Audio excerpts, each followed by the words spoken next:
Bonjour, alors ça me fait très plaisir de vous retrouver pour ce live aujourd'hui. J'avais prévu un live Facebook programmé que j'ai pas réussi à cliquer dessus avec mon téléphone cellulaire, ce qui fait que j'ai refait un autre live là maintenant tout de suite. Donc bon, ça sera une technique à apprivoiser pour l'autre live parce que là aujourd'hui j'ai eu que des problèmes techniques. Bref, je suis là avec vous aujourd'hui, ça me fait plaisir de vous retrouver, ça me fait plaisir d'avoir préparé ce thème-là pour vous. Et comme d'habitude, on va parler de savoir, donc comprendre comment ça marche là-haut, comment tourne le hamster ou le petit vélo pour les Français qui fait que, oh mon Dieu, qu'est-ce qui va se passer?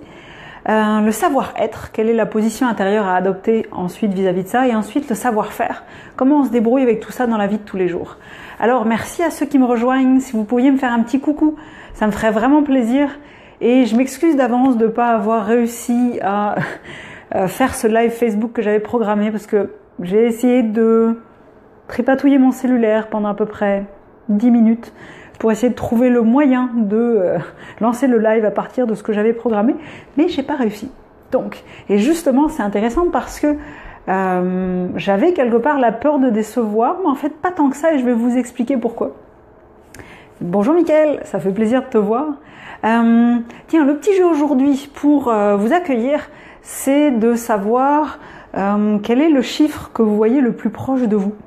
Moi, le chiffre le plus proche de moi que je vois, c'est un 21.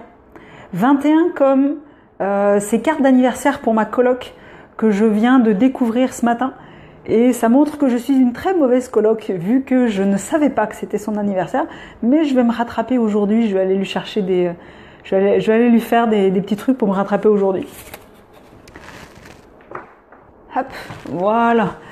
Donc, aujourd'hui, on va parler de la peur de décevoir. Et vendredi, dans le prochain live Facebook, et là, cette fois-ci, normalement, je devrais faire des tests pour me débrouiller et faire que je sois en mesure d'activer le live Facebook que j'ai programmé. J'espère. Et donc, vendredi, on parlera de la timidité. Parce que beaucoup de choses sont liées, en fait. Je ne sais pas si vous êtes d'accord avec moi, il y a quand même pas mal de choses qui sont liées. Et la timidité, c'est aussi lié à la peur de décevoir les autres. Donc la peur de décevoir les autres, c'est ce qu'on voit aujourd'hui. Alors il y a d'autres personnes qui viennent d'arriver. Bonjour, est-ce que vous pouvez faire un petit coucou?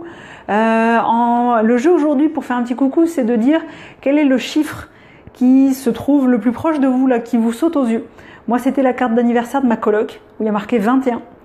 Et ça montre que je suis une mauvaise coloc parce que j'ai oublié son anniversaire. Peut-être qu'elle me l'a pas dit aussi, mais bon. Peu importe, pas de jugement, tout va bien, beaucoup de bienveillance. Je vais aller lui acheter quelque chose tout à l'heure et je vais lui faire sans doute un petit gâteau pour son anniversaire. Donc la peur de décevoir, justement, si on part dans le savoir, c'est en grande partie, il me semble, vous allez me dire si ça vous va, c'est en grande partie, il me semble, dû à notre enfance et à cet amour conditionnel qu'on nous a donné. Parce que même si nos parents souvent essayent de nous donner un amour inconditionnel, le problème c'est qu'on se retrouve quand même à se faire dire des phrases pas du tout culpabilisantes, hein, non, vraiment pas, à se faire dire des phrases du style fais-le pour ta mère, si t'es gentil tu vas avoir ça, si t'es gentil tu vas avoir un câlin, etc., etc. Et là-dessus, moi, je ne sais pas c'est quoi, vous, les phrases que vous avez entendues dans votre enfance. Vous savez, les petites phrases où on nous fait comprendre que si on a un certain comportement, on va être davantage aimé. Et ça c'est un problème quelque part, parce que sinon, ça nous fait croire qu'il faut qu'on fasse quelque chose pour être aimé. Et d'ailleurs, merci Mickaël de partager la vidéo. Je vois que tu viens de partager la vidéo. Merci beaucoup. Et vous d'ailleurs qui écoutez, si vous pensez que la vidéo est importante, qu'elle vous parle, partagez-la pour qu'elle puisse servir à des personnes de votre famille, des amis qui suivent votre profil Facebook.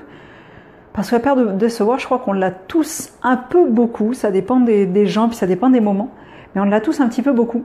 Et vous qui écoutez là, est-ce que vous êtes d'accord avec moi est-ce que vous avez entendu dans votre enfance des paroles du style si tu fais ça, tu seras gentil. Si tu fais ça, si tu es sage, on va te récompenser. Si fais-le pour ta mère ou ce genre de choses-là. Est-ce que ça vous parle?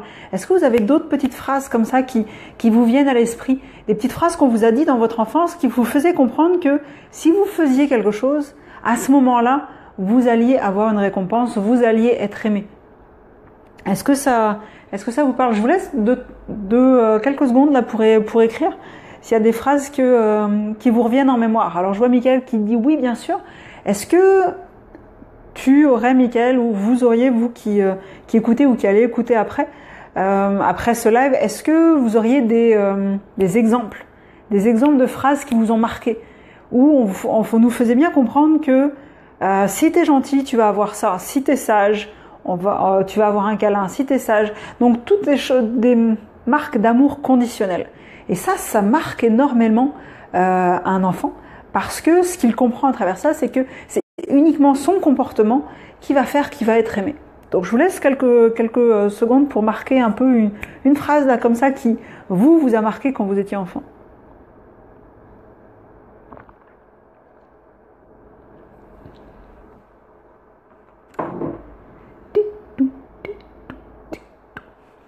Ouais, je fais le petit compteur le temps d'avoir une petite réponse.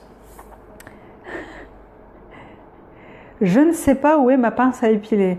Ok, excuse-moi Mickaël, je vois pas le rapport, mais tu vas me l'expliquer, je pense. Et donc le temps que Mickaël m'explique, et là je vois qu'il y a d'autres mondes qui viennent d'arriver. Si vous pouviez me faire un petit coucou et me dire si vous vous rappelez une phrase dans votre enfance qui était une phrase où on vous disait, on faisait comprendre que c'était un comportement que vous alliez faire qui allait faire que vous étiez aimé. Et le problème de cet amour conditionnel là, c'est-à-dire que on croit toujours que on est trop quelque chose ou pas assez quelque chose. On croit jamais qu'on est assez. Et le problème de ça, c'est qu'on va toujours avoir ce sentiment qu'on doit s'améliorer, que pour être aimé, pour être davantage aimé, on doit mettre sous silence certaines parties de nous et s'améliorer, j'allais dire, se forcer à atteindre un certain objectif que les autres nous ont fixé.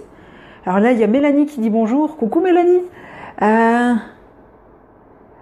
ok, si le rapport est cherche pour moi, tu seras gentil. Ok. Oui, donc c'est cherche pour moi, tu seras gentil. Fais ça pour moi, tu seras gentil. Voilà, fais plaisir à ton père, fais ceci, fais cela. Et le problème de ces phrases-là, c'est que quelque part, il y a une culpabilisation qui se met derrière. Il y a une espèce de devoir qu'on est en train d'essayer de nous inculquer un peu par la bande, là. Et c'est quelque chose qui est très compliqué pour l'estime de soi, parce qu'on va croire que, de base, sans rien faire, on n'est pas assez bien pour être aimé. On est soit trop quelque chose, soit pas assez quelque chose. Et ça, c'est un problème parce que, du coup, notre échelle de l'amour que vont nous porter les autres, ça va être le degré de satisfaction qu'on leur apporte avec notre comportement.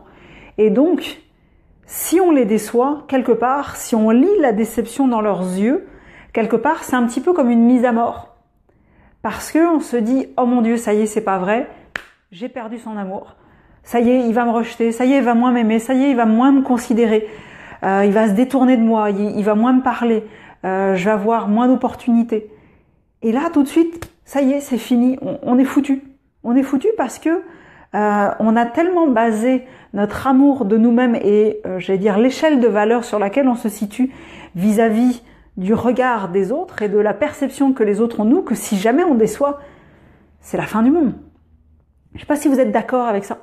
Si, justement, si d'ailleurs, pendant le live, vous pouvez poser des questions par rapport à une situation personnelle où vous savez pas trop comment vous débrouiller. Même si le live est terminé, je viendrai vous répondre en fait après dans les messages. Et si ce que je dis, vous aimez en temps réel, vous pouvez mettre des petits pouces, des petits cœurs ou des petits grrr ou tout ce que vous voulez en fait. Comme ça me permet d'avoir vos réactions en temps réel. Alors je vois Sandra qui me fait coucou. Coucou Sandra. Je capte par morceaux et ça bug, je suis en extérieur. Donc je regarderai avec un vrai Wi-Fi. Oui, bah oui, c'est ça. L'intérêt, c'est qu'on peut regarder après coup.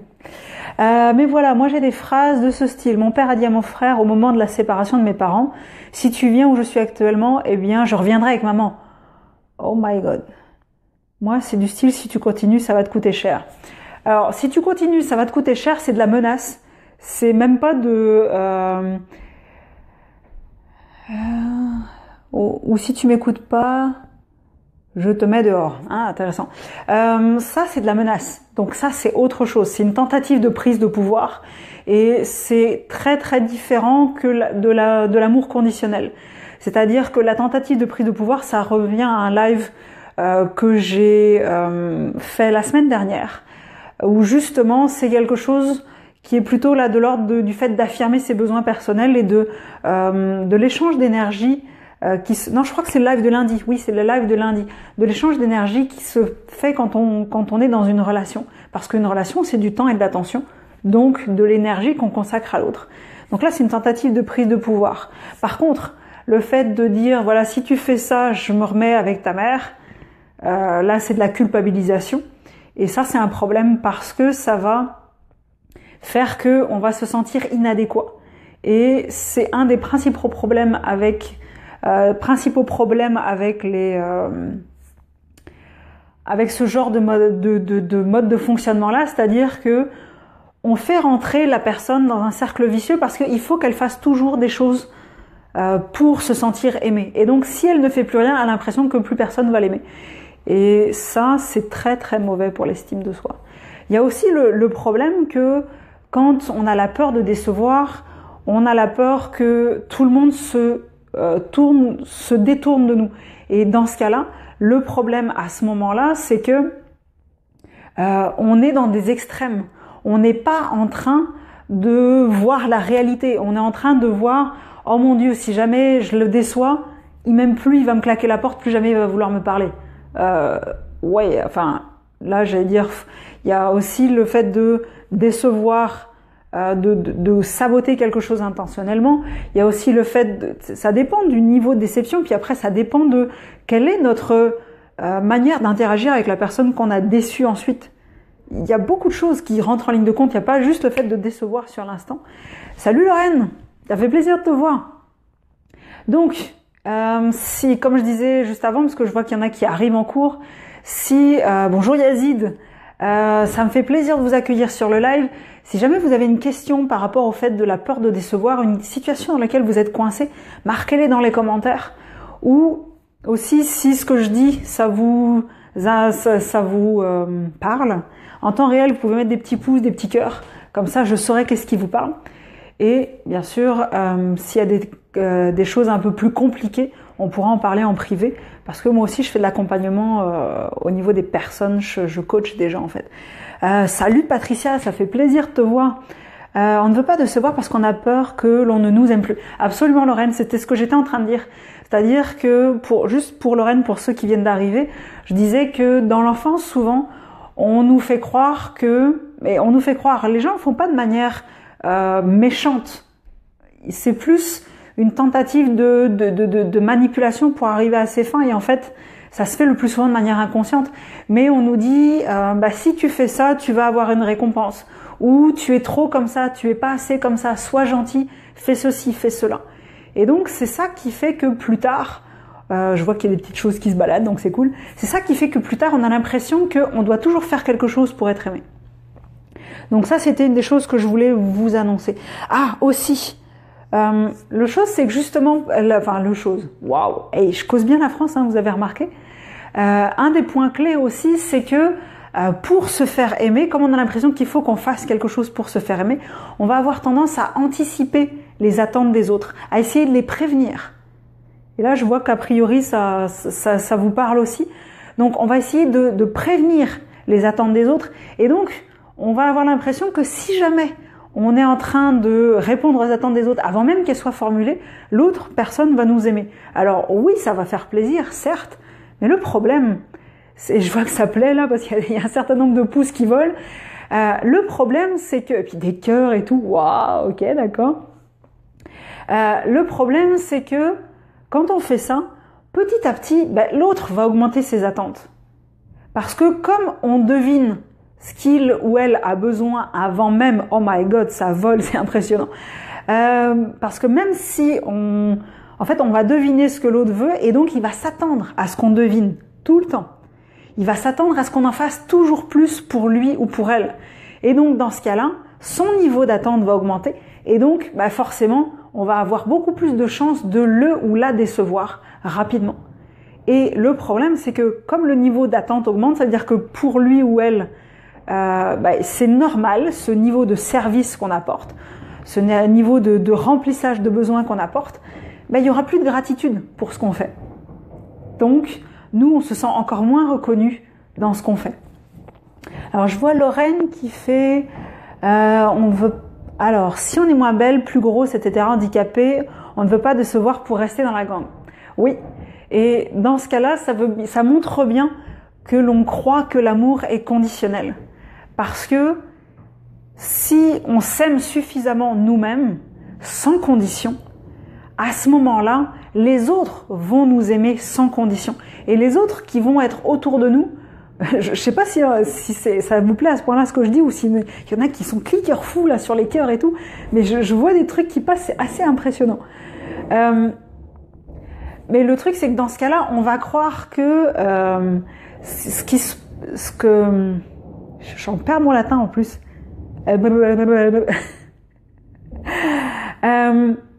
Donc en fait, on va croire que c'est ce qu'on va faire pour les autres qui va nous faire aimer. Or, c'est pas du tout le cas. C'est qui on va être et qui on va rayonner qui va faire que les autres vont nous aimer.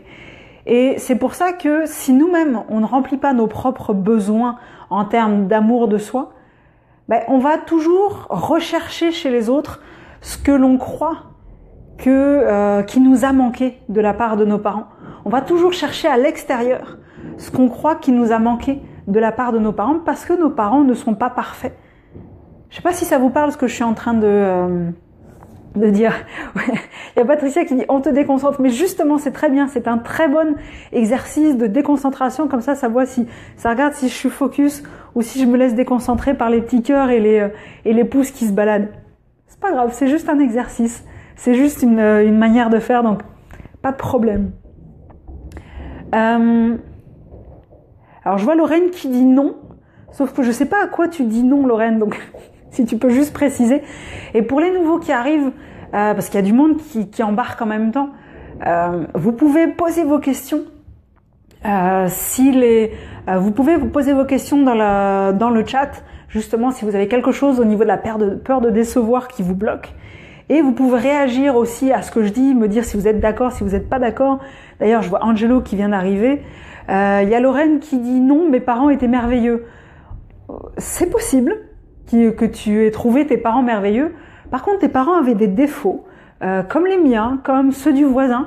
Et même si nos parents sont merveilleux, en fait, en général, quand on considère que nos parents n'ont aucun défaut, c'est qu'on refuse de voir quelles étaient leurs failles parce que ça risque de nous déstabiliser dans notre construction nous-mêmes. Ça, c'est un petit truc, je sais pas si c'est dans ce sens-là que tu le dis, Lorraine, mais voilà, c'est une des choses à prendre en considération. Je me tourne régulièrement parce que j'ai mon petit carnet où j'ai marqué les idées que je voulais aborder avec vous pour éviter de trop tourner en rond et autour du pot. Il y a aussi c'est quoi, j'ai mis C'est bien parce que j'arrive plus à me relire. C'est intéressant. Non, parce que mes parents n'ont pas toujours valorisé. Et oui, ils n'ont pas toujours valorisé. Et oui, ils avaient des défauts. Ouais, ça c'est tout le monde, je crois, qui a des défauts. Oui, ce qu'on croit aussi souvent, c'est que quand on déçoit quelqu'un, on va être impardonnable. La personne ne va pas nous pardonner, va pas être capable de nous pardonner, ça va être trop horrible et elle va nous en vouloir jusqu'à la fin de ses jours. Quand on fait ça, c'est qu'on mésestime la capacité de l'autre à se prendre en charge aussi lui-même et à remplir lui-même ses besoins et aussi à se responsabiliser dans la manière dont il vit la situation. Parce que oui, quelqu'un qui nous déçoit, ça fait chier, c'est clair. Par contre, après, la manière dont on réagit, elle nous appartient. Et tout ne dépend pas de la personne qui nous a déçus. Donc attention à ça. Le savoir-être J'arrête avec les trucs il faut, je dois, yaka, faucon. Vous savez, c'est un peu les trucs qu'on essaye d'oublier. Je vois que ça fait rire du monde. Donc déjà, attention, il faut savoir que les attentes des autres, ça reste les attentes des autres, on n'est pas obligé de les satisfaire. Donc on n'est pas obligé de se plier en quatre pour répondre à leurs besoins. Et si ça les déçoit, c'est un choix. Et l'autre chose qu'il y a à savoir, c'est que sans rien faire, juste parce qu'on est là, parce qu'on est nous, parce qu'on respire, on mérite d'être aimé. That's it. Point. Il n'y a pas de mais. Il n'y a pas de oui mais. Parce qu'on est là, parce qu'on respire, parce qu'on existe, parce qu'on est un être humain avec ses qualités et ses défauts, on mérite d'être aimé pour qui on est. Point. Peu importe ce qu'on fait. C'est sûr que si on a des actions qui blessent les autres, ça va être plus compliqué de nous aimer. Mais ça ne veut pas dire qu'on ne mérite pas d'être aimé. C'est pas la même chose. Et au niveau des savoir-faire. Alors, moi j'ai un truc qui risque de pas vous plaire. Au niveau des savoir-faire, c'est le premier truc que je vous propose, si vous avez la peur d'être déçu, c'est de décevoir. Décevez, allez-y. Aujourd'hui, là, dans l'heure qui suit, décevez quelqu'un. Vraiment, mais je suis sérieuse en plus, décevez quelqu'un. Parce que vous allez vous apercevoir quand vous faites ça que ça n'enlève rien à qui vous êtes. C'est pas la fin du monde. Il y a peu de chances que la personne ne vous aime plus, sauf si vous faites exprès un truc qui va lui faire mal. On peut éviter, hein, on n'est pas obligé de ça. Mais décevez, tout de suite, maintenant, allez-y. C'est comme la peur de l'échec. Quand on a la peur de l'échec, prenons-nous un bon échec pour commencer. Dans ce cas-là, petit à petit, ça désensibilise. Puis je vois qu'il y a des gens qui font « Oh my God !» Oui, absolument. Je suis désolée de vous dire ça, ça va peut-être pas vous plaire. Vous allez peut-être « Ah mon Dieu, mais comment je peux décevoir les gens ?» Ah non, je suis sérieuse. Décevez. Décevez quelqu'un de votre entourage, décevez quelqu'un au boulot. Ne rendez pas un travail à temps. N'allez pas chercher le pain qui vous a été demandé par votre chéri. Peu importe quoi. Et vous allez voir que ça n'est pas la fin du monde. Si je déçois quelqu'un d'autre, je ne me range pas systématiquement, de manière automatique, dans la case connard ou connasse. Ça arrive, ça fait partie de la vie. Je suis pas parfaite. J'ai le droit de pas être parfaite. Je me donne la permission de ne pas être parfaite. Donc, quand vous vous permettez de décevoir, vous vous donnez la permission de ne pas être parfait. Et ça, c'est cool, parce que ça détend. Ça détend. Ça détend vraiment. Je vois Angelo ça fait rigoler, c'est cool. Et d'ailleurs, si ce que je dis là, si ce que je suis en train de dire, avant que je donne un autre conseil, si ce que je suis en train de dire, ça vous plaît, ça vous parle, vous pensez qu'il y a du monde que ça pourrait intéresser, aider, partagez le live, vraiment, parce que dans ce cas-là, il y a d'autres personnes qui vont pouvoir entendre ça. En tout cas, moi, c'est des choses qui m'ont bien aidé dans le fait de me détendre vis-à-vis des attentes des autres. Une deuxième chose, un deuxième conseil que je peux donner en termes de savoir-faire, c'est d'apprendre à s'aimer soi-même inconditionnellement. Ben oui, parce que si on a peur que les autres nous aiment pas, si on les déçoit, c'est parce que quelque part, nous, si on fait quelque chose qui nous déçoit, on s'aime moins. Donc, si on veut moins anticiper, moins avoir peur de la déception chez les autres, encore faut-il moins nous enlever d'amour à nous-mêmes quand on se déçoit à nous-mêmes.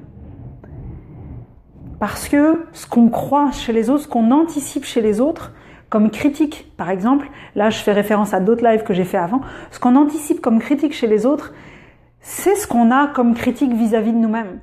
Donc si on a très très peur que les autres ne nous aiment plus, nous tournent le dos quand on les déçoit, c'est qu'il y a de fortes chances que nous-mêmes, on s'aime moins et on se tourne nous-mêmes le dos quand on se déçoit nous-mêmes, quand on n'est pas fier de nous. Je vois Patricia qui dit « Vu sous cet angle, tout de suite, on se sent mieux. » Absolument, et c'est le but. Et Angelo qui fait mort de rire, c'est tout à fait moi. Hey, comme quoi, je suis contente que ça fasse écho. Donc c'est vrai que aimons-nous inconditionnellement. Et dans ce cas-là, à ce moment-là, on aura moins peur que les autres nous aiment de manière conditionnelle. Parce que nous, on va s'apporter nous-mêmes déjà de base cet amour-là de manière inconditionnelle, 24 heures sur 24, quoi qu'on fasse. On va se donner de la bienveillance. On va se dire, hey, je comprends que tu aies fait ça. Je comprends que tu te sois planté et puis que tu aies peur de ne pas être aimé. Tout va bien, moi je t'aime. Et ça, c'est vraiment puissant. Et d'ailleurs, ça, c'est une des techniques que j'utilise moi pour passer de la peur du regard des autres à la fierté d'être authentique. Et je vais justement faire un live, pas un live Facebook, une conférence web sur le sujet le 17 mai prochain. Je l'ai mis dans les événements de la page juste au-dessus. Donc, vous allez dans l'événement, vous vous inscrivez, vous réservez votre place via le lien que j'ai mis à l'intérieur de l'événement. Ça me fera plaisir de vous donner d'autres techniques, puis de vous parler un petit peu de mon cheminement. Et vraiment, ouais, une manière particulière de voir les choses avec beaucoup de bienveillance. C'est pas un peu narcissique. Ça, c'est Lorraine qui pose la question. C'est une très bonne question. Le narcissisme, c'est de projeter une image de soi qu'on a faussement embellie vers l'extérieur. Ça, c'est du narcissisme. Or, là, quand on dit l'amour de soi, le fait de s'aimer soi, c'est juste soi avec soi-même. C'est juste s'apporter de l'amour et de l'attention au niveau des parties qui en ont le moins. C'est pas essayer de se glorifier en disant moi je suis le plus beau, je suis la plus belle, je suis la meilleure, regardez, etc. Parce que le narcissisme, quelque part, c'est avec la vanité. C'est plutôt une sorte de bienveillance parce que on se voit tel que l'on est. Le narcissique ne se voit pas tel qu'il est. Il prend uniquement les parties de lui qui lui plaisent et à ce moment-là, il les monte en épingle et c'est de la fausse estime de soi. C'est une construction vraiment bancale parce que c'est uniquement de l'apparence. Alors que là, on est plus en train de dire je me vois dans mes côtés sombres, mes côtés où ça manque d'amour et je m'apporte de l'amour à cet endroit-là parce que c'est justement en remplissant ces côtés qui sont en déficit d'amour qu'on ne va plus rechercher l'approbation vis-à-vis des autres et rechercher l'amour des autres. Comment arriver à s'aimer inconditionnellement? J'ai du mal. Oui, ça je comprends Patricia. C'est pas facile. Ça demande de l'attention et de la persévérance et le fait de recommencer tous les jours. Et petit à petit, ça vient.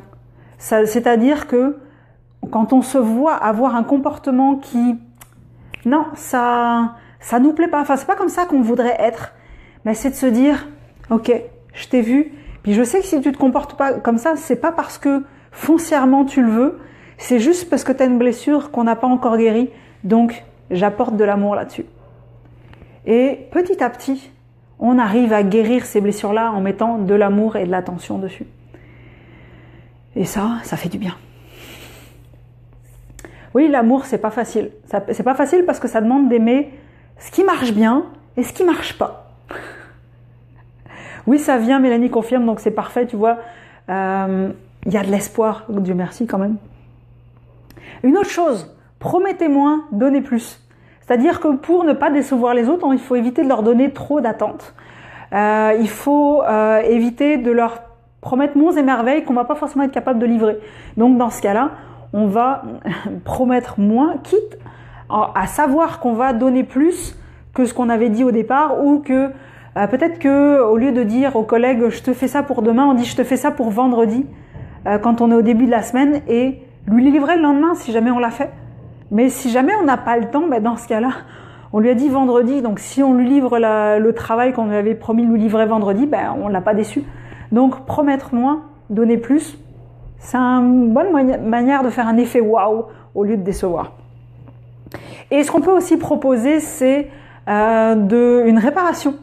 Quand on s'est planté, objectivement, on s'est planté, on a déçu, on peut proposer à l'autre de faire quelque chose pour essayer de réparer, ou en tout cas de pallier un petit peu à ce qu'on n'a pas fait pour lui. C'est-à-dire si mon collègue, je lui ai pas rendu le travail, on est vendredi, je lui ai pas rendu le travail que je devais lui rendre, de voir avec lui quand est-ce que je peux le rendre, est-ce que je peux le rendre demain midi, ou est-ce que je peux le rendre demain midi, puis je vais faire autre chose éventuellement pour lui rendre service. Ça, c'est intéressant. Alors, je vois Patricia qui me dit merci. Ça fait plaisir, Patricia.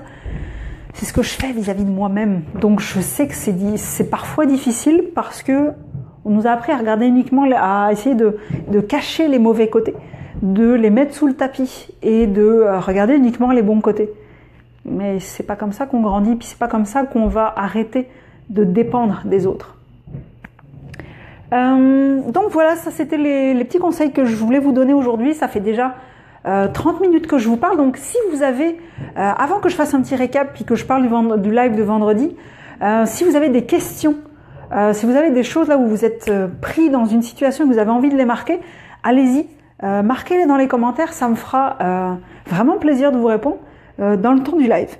Vendredi, on va parler de la timidité. Excusez-moi, j'ai un petit quelque chose qui est remonté. On peut dire qu'on est vraiment en live.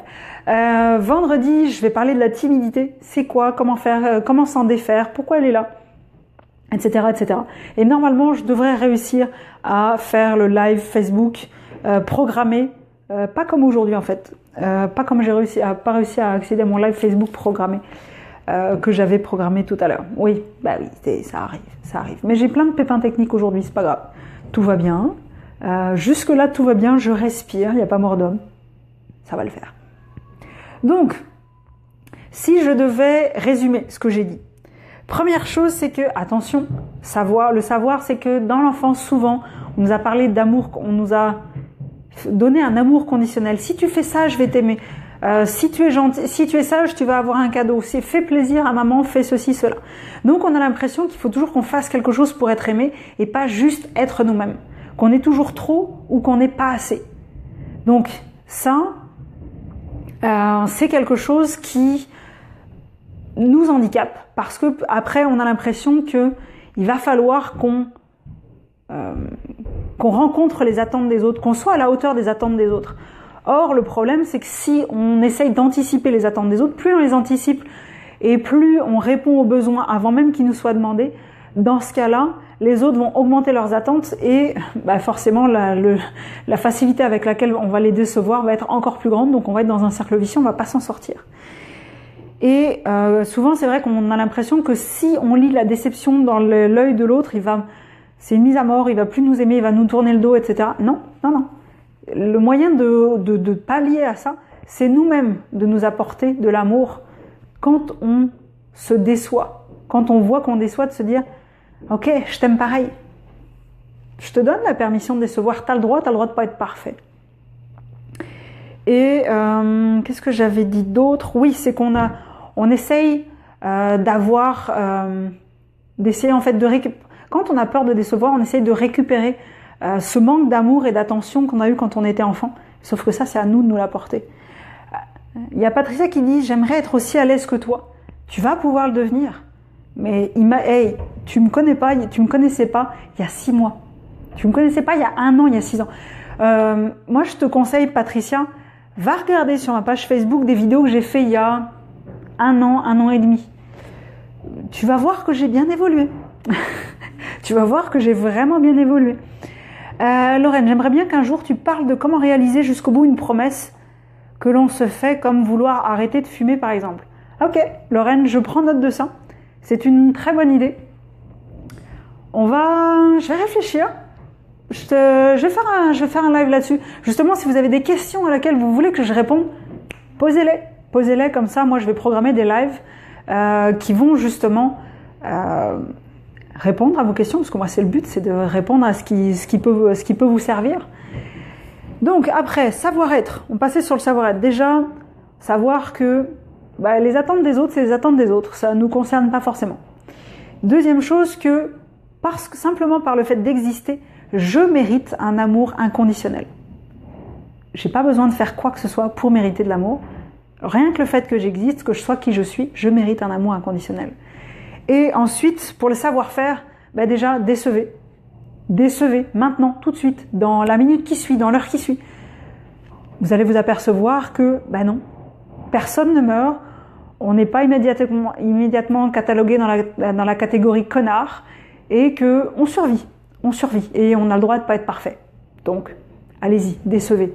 Plus vous décevez rapidement, et soyez même peut-être éventuellement un serial déceveur, vous allez voir que ça n'entame pas la valeur que vous pouvez avoir.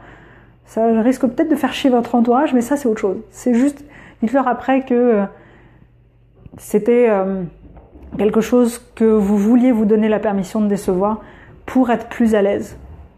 Ils vont pouvoir comprendre. Puis s'ils veulent pas comprendre, c'est parce qu'ils n'ont pas envie. Donc, pas grave. S'aimer soi-même inconditionnellement, bien sûr. Ça permet de s'apporter l'amour dont on a besoin et donc de pas dépendre du regard des autres et de l'approbation des autres ou de leur déception ou non déception pour se donner de la valeur. Promettez-moi de donner plus et proposez réparation pour atténuer éventuellement la déception de l'autre. Proposez autre chose pour pallier la déception. Et bien sûr, Mélanie, oui, tout dépend le degré. Oui, on va pas dire qu'on va faire exprès de faire extrêmement mal à une personne en la décevant intentionnellement à un niveau très élevé. Non, parce que là, dans ce cas-là, on pourrait vraiment se mettre dans la catégorie connard, direct. Donc, non, quand je dis décever, c'est des trucs où il n'y a pas mort d'homme. Ça va permettre de se désensibiliser un peu au fait de « oh mon Dieu, je vais te décevoir ». Puis de toute façon, tout le monde déçoit les autres un jour ou l'autre. Donc, autant commencer tout de suite pour se détendre un peu. Et dans ce cas-là, après, on est plus cool avec ça. On se donne davantage de permission. Voilà pour le petit live d'aujourd'hui. Ça m'a vraiment fait plaisir de vous parler. J'ai encore pris 40 minutes à peu près pour vous parler. Des lives qui au départ sont quand même censés durer 30 minutes. Mais bon, j'adore quand on discute comme ça ensemble. Ça me fait plaisir d'interagir avec vous. Et si vous pensez vraiment que ce live vous a été utile, vous avez trouvé des bonnes infos, partagez-le sur votre page ou taguez des gens justement. Mettez un petit mot pour encourager les gens à le regarder. Et dans ce cas-là, il y a plus de monde qui va pouvoir venir interagir ici, discuter ici. Ça me fera vraiment plaisir de faire ça. Et donc, je vous donne rendez-vous vendredi pour le live que je fais sur la timidité, dépasser la timidité et se sortir un petit peu de tout ça. Et je vous donne rendez-vous aussi le 17 mai, vous allez voir ça dans les événements, pour vous inscrire à la conférence en ligne gratuite que je propose, de la peur du regard des autres à la fierté d'être authentique. Voilà. Alors, il y a Laura qui fait... Voilà, je viens de plier mon linge en t'écoutant. Piqûre de rappel, ça fait du bien. Hors sujet, les clés pour certains chemins de méditation afin d'accéder à son soi intérieur et aller plus loin. On verra à ce moment-là, Laura. Je pense que pour l'instant, je suis pas encore peut-être suffisamment à l'aise. Je vais réfléchir à ta question. Gros bisous de Paris. Merci Laura. Drôle de dynamique de vouloir décevoir à tout prix. Déjà que l'on déçoit de toute façon. Et donc, oui, Lorraine, je comprends que ça soit une drôle de dynamique pour toi, mais c'est juste le fait de se dire « Ok, je veux décevoir pour m'apercevoir que les gens ne m'aiment pas moins, que ma valeur ne diminue pas. » Je dis pas que il faut décevoir à tout prix tous les jours de sa vie. Non. C'est juste une petite période par laquelle on passe pour faire un petit peu de désensibilisation. Sur ce, je vous souhaite une belle journée. Je vous dis amusez-vous. Soyez curieux de vous-même, soyez curieux des réactions des autres. Prenons ça davantage à la légère et c'est ça qui permet de se détendre. Donc Patricia, bisous de Corse. Merci, je vous embrasse. À bientôt. À vendredi.